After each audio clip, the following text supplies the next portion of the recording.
ಎಲ್ಲರಿಗೂ ನಮಸ್ಕಾರ. Creative ಕನ್ನಡತೆ simple rangoli YouTube ಚಾನಲ್ಗೆ ಎಲ್ಲರಿಗೂ ಆತ್ಮೀಯವಾದಂಥ ಸ್ವಾಗತ. ಇಂದು ರಂಗೋಲಿಯ ಜೊತೆಗೆ ಸಂಧ್ಯಾರಾಗ ಕಾದಂಬರಿಯ ಮುಂದಿನ ಅಧ್ಯಾಯವನ್ನು ನೋಡೋಣ ಬನ್ನಿ. ಆದರೂ ಅವರ ಮನೆಯಲ್ಲಿ ಇದ್ದವರಿಗೆ ಜಾಗ ಸಾಲದು. ಊರೆಲ್ಲ ರಾಯರ ಬಳಗ, ಇಲ್ಲ ಆಶ್ರಿತರು.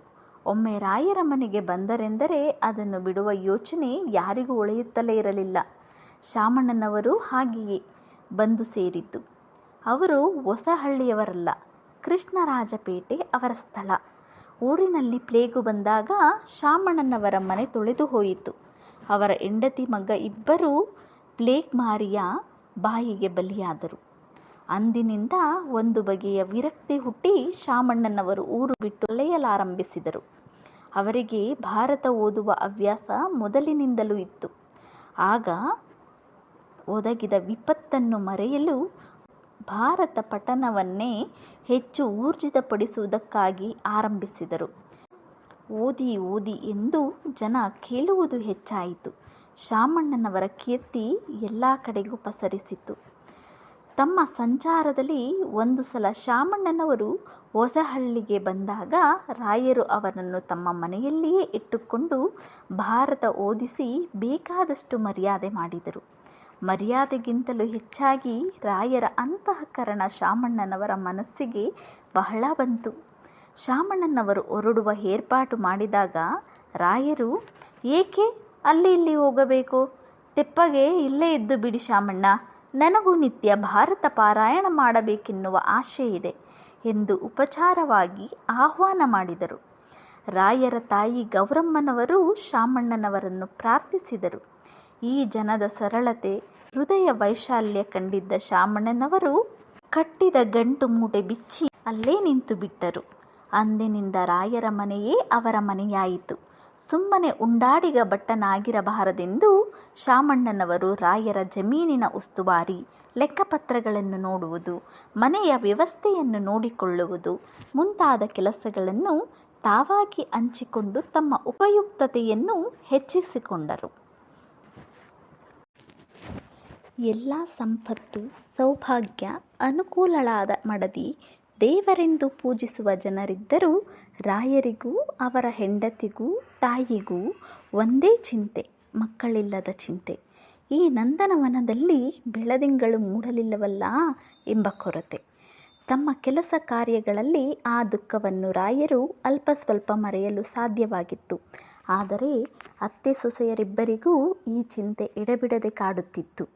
ಪೂಜೆ, ವ್ರತ, ಯಾತ್ರೆ, ಸೇವೆಗಳಂತೂ ಒಂದೇ ಸಮನೆ ನಡೆದೇ ಇದ್ದವು. ಯಾರು ಏನು ಹೇಳಿದರೂ ತಪ್ಪದೆ ಅನನ್ಯ ಭಕ್ತಿಯಿಂದ ಮಾಡುತ್ತಿದ್ದರು. ವಿದುರಾಶ್ವತ್ಥದ ಯಾತ್ರೆಯಂತೂ ಮೇಲಿಂದ ಮೇಲೆ ಆಗುತ್ತಲೇ ಇತ್ತು. ಘಾಟಿ ಸುಬ್ರಹ್ಮಣ್ಯನಿಗೆ ಚಿನ್ನದ ನಾಗಪ್ಪನನ್ನು ಕಾಣಿಕೆಯಾಗಿ ಅರ್ಪಿಸಿದ್ದರು. ತಿರುಪತಿ ವೆಂಕಟಾಚಲಪತಿಗೆ ಮುಡುಪು ಕಟ್ಟಿದ್ದಾಯಿತು.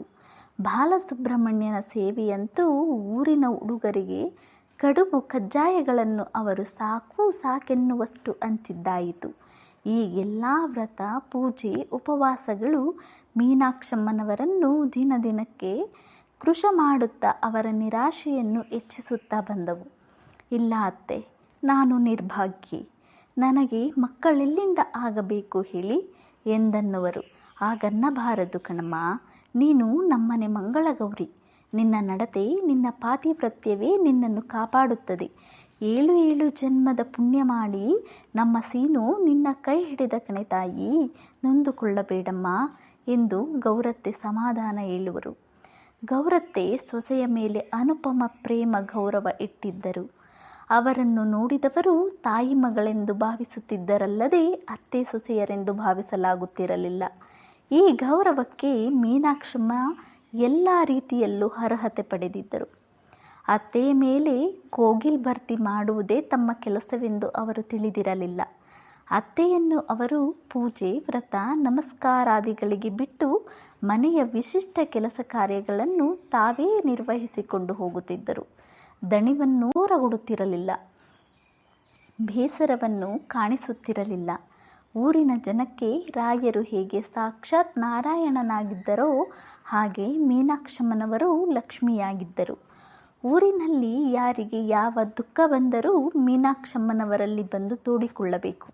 ಗಂಡ ಹೆಂಡಿರು, ಅತ್ತೆ ಸೊಸೆಯರು, ಅಣ್ಣ ತಮ್ಮಂದಿರು ವ್ಯಾಜ್ಯಕ್ಕಾದರೆ ಅದನ್ನು ಪರಿಹರಿಸುವ ನ್ಯಾಯಸ್ಥಾನವೆಂದರೆ ಮೀನಾಕ್ಷಮ್ಮನವರ ಸನ್ನಿಧಿ. ಅವರ ಒಂದು ಮಾತು ಎಷ್ಟೋ ಪ್ರಬಲ ಸಮಸ್ಯೆಗಳನ್ನು ಪರಿಹರಿಸುತ್ತಿತ್ತು. ಊರಿಗೆ ಊರೇ ಗೌರವದಿಂದ ಅವರನ್ನು ಅಮ್ಮ ಎಂದು ಕರೆಯುತ್ತಿತ್ತು. ಯಾರ ಮನೆಯಲ್ಲಿ ಕಾಯಿಲೆಯಾಗಲಿ ಬೇರೆ ತೊಂದರೆಯಾಗಲಿ ಮೀನಾಕ್ಷಮ್ಮ ಸೇವೆಗೆ ನಿಲ್ಲುತ್ತಿದ್ದರು. ಮನೆಯವರು ನಾಚಿ ಹೇಸುತ್ತಿದ್ದ ಶೌಚ ಶುದ್ಧಿ ಕೆಲಸವನ್ನು ಕೂಡ ಹಿಂದು ಮುಂದು ನೋಡದೆ ಮಾಡಿಬಿಡುತ್ತಿದ್ದರು. ಊರಿನ ಹೆಣ್ಣು ಮಕ್ಕಳು ಒಂದು ಒಡವೆ ಮಾಡಿಸಬೇಕಾದರೆ, ಒಂದು ವಸ್ತುವನ್ನು ಕೊಳ್ಳಬೇಕಾದರೆ ಮೀನಾಕ್ಷಮ್ಮನವರು ಬರಬೇಕು. ಊರಿನ ಜನಜೀವನ ಮೀನಾಕ್ಷಮ್ಮನವರ ಬಾಳಿನ ಹಾಸುಹೊಕ್ಕಾಗಿ ಹೊಂದಿಕೊಂಡಿದ್ದವು. ಗುಣದಲ್ಲಿ ಮೀನಾಕ್ಷಮ್ಮ ಹೇಗೆ ಗಂಡನಿಗೆ ತಕ್ಕ ಹೆಂಡತಿಯಾಗಿದ್ದರೋ ರೂಪದಲ್ಲಿಯೂ ಹಾಗೆಯೇ ಇದ್ದರು. ಸುಂದರವಾದ ಬಟ್ಟಮುಖ, ನಸು ನೀಳವಾದ ಮೂಗು, ವಿಶಾಲವಾದ ಹಣೆ, ಆ ಹಣೆಗೆ ಒಪ್ಪುವಂತೆ ದೊಡ್ಡದಾದ ಅಡ್ಡ ಕುಂಕುಮ, ಕಿವಿಯಲ್ಲಿ ವಜ್ರದ ಓಲೆ, ಮೂಗಿನಲ್ಲಿ ವಜ್ರದ ಮೂಗುಬಟ್ಟುಗಳನ್ನಿಟ್ಟುಕೊಂಡು ಮತ್ತೆ ಯಾವ ಹೆಚ್ಚು ಬೆಲೆಯ ಆಭರಣಗಳನ್ನು ಅವರು ಧರಿಸುತ್ತಿರಲಿಲ್ಲ. ಸೌಮ್ಯವಾದ ಸಾಧಾರಣ ಸೀರೆ ಕುಪ್ಪಸಗಳಲ್ಲಿಯೇ ತೃಪ್ತರಾಗುತ್ತಿದ್ದರು. ಯಾರಾದರೂ ಏನು ತಾಯಿ, ದೇವರು ಯಾವುದಕ್ಕೆ ಕಡಿಮೆ ಮಾಡಿದ್ದಾನೆ, ಒಂದು ದಿವಸ ಒಂದು ಭಾರೀ ಸೀರೆ ಉಡುವುದಿಲ್ಲವಲ್ಲ ಎಂದು ಪ್ರಶ್ನಿಸಿದರೆ ಹಣೆಯ ಕುಂಕುಮ ತೋರಿ ನನ್ನ ಭಾರೀ ಸೀರೆ ಕುಪ್ಪಸವೆಲ್ಲ ಎಲ್ಲಿದೆ ನೋಡಿ ಎಂದು ಹೇಳುತ್ತಿದ್ದರು.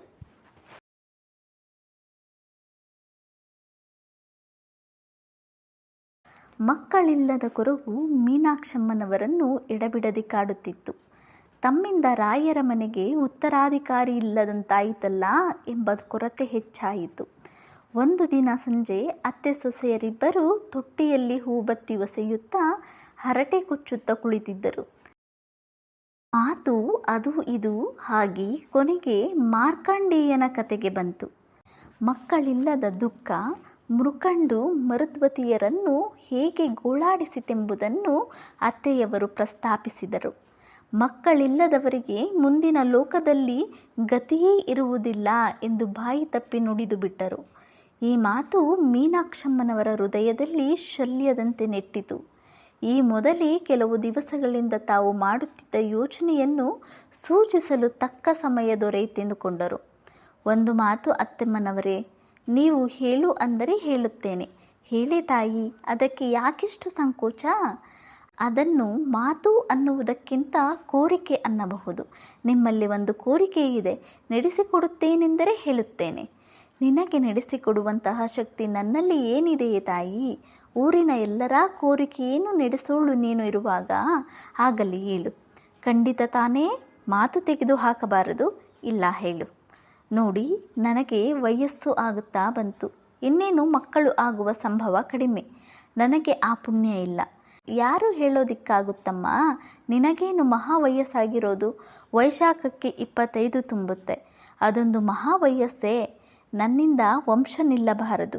ಈ ಚಿಂತೆ ಅವರನ್ನು ಹೇಗೆ ಕಾಡ್ತಾ ಇದೆ ಅನ್ನೋದು ನಿಮಗೂ ಗೊತ್ತು. ಹೌದು, ಅದಕ್ಕೇನು ಮಾಡೋದಕ್ಕಾಗತ್ತೆ? ನಮಗೆ ಇಷ್ಟೇ ಲಭ್ಯ. ಕರ್ಮಕ್ಕೆ ಯಾರು ಹೊಣೆ ಹೇಳು? ಮುಖ್ಯ ದೇವರು ಕಣ್ಣು ಬಿಟ್ಟು ನೋಡಬೇಕು. ನೀನು ಈ ಚಿಂತೆ ಬಿಡು ಮೀನಾ. ನನ್ನ ಕೋರಿಕೆ ಇಷ್ಟೇ ಅತ್ತೆಮ್ಮನವರೇ, ನೀವು ಹೇಗಾದರೂ ಮಾಡಿ ಅವರನ್ನು ಒಪ್ಪಿಸಿ ಬೇರೆ ಮದುವೆ ಮಾಡಿಸಬೇಕು. ಇಷ್ಟು ನನಗೋಸ್ಕರ ನಡೆಸಿಕೊಡಬೇಕು. ಹಾಂ, ಬೇರೆ ಮದುವೆಯೇ? ಚೆನ್ನಾಯಿತು ಎಂದರು.